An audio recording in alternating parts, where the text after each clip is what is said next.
Пайгамбарыбызга ошол ахли Курайш эле эмес, Курайштен башка ахли китаптар дагы мусулман болгон. Ахли китап дегени китеп берилген адамдар.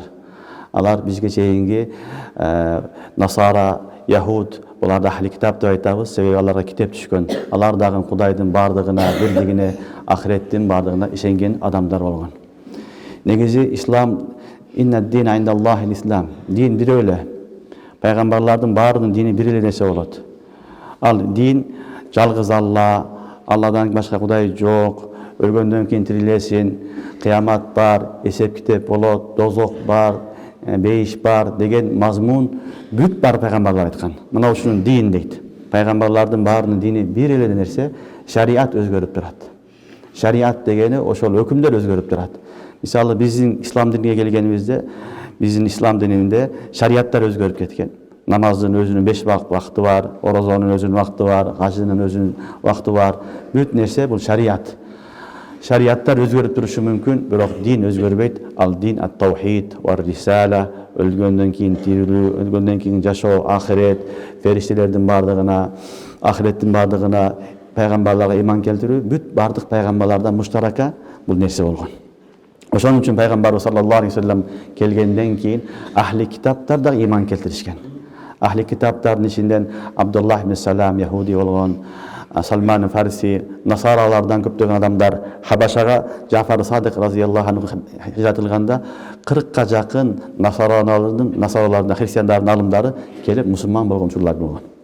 Алар Кур'ан-ы Керимде Аллах субханаху ва тааля айткан: "Я'рифунаху кама я'рифуна абнаахум." Я'рифуна пайгамбарыбызды өздөрүнүн баласын таныгандай таныган.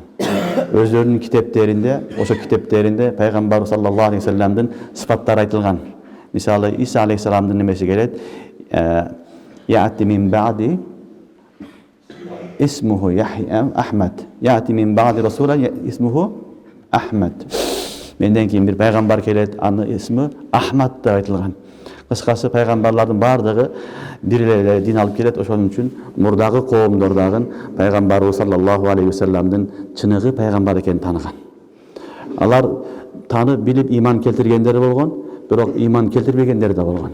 Ошол иман келтиргендерини Аллах субханаху ва тааля аятта баяндап атат: "Ва иза ютла алейхим қалу аманна бих."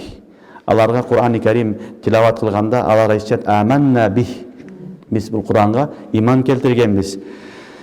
Мин иннахул хакку мин раббина. Бул чыныгы чындык Раббибиздин тарафынан келген. Инна кунна мин qablihi муслимин. Биз буга чейин эле мусулман болгонбуз дейт.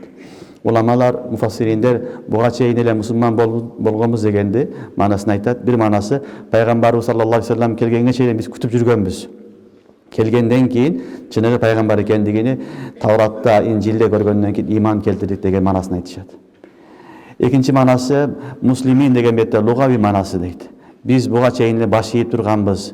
Ахыр заман пайгамбар жакында келет. Ошону күтүп атканбыз. Ошол киши келсе, ошол адам келсе, ошого баш ийебиз деп таяр турганбыз деген маана айтат. Демек пайгамбарыбыз саллаллаху алейхи вассалам жалпы адамзатына пайгамбар болуп жиберилген, бир гана арабтарга эмес, арабтарга, дүйнөдөгү бардыгыны умматы Мухаммад деп айтылат. Бүгүнкү күндө жашап аткан элдин бүт бардыгы, адамзаттын бардыгы умматы Мухаммад саллаллаху алейхи вассалам. Албетте уммат экиге бөлүнөт: умматул ижаба, умматул дава. Умматул ижаба дегени ошол пайгамбарыбыз саллаллаху алейхи вассалам алып келген динди кабыл кылган умматул ижаба деп айтылат. Кабыл кылбаган умматул дава деп айтылат. Аларга дават кылына берет, айтылына берет.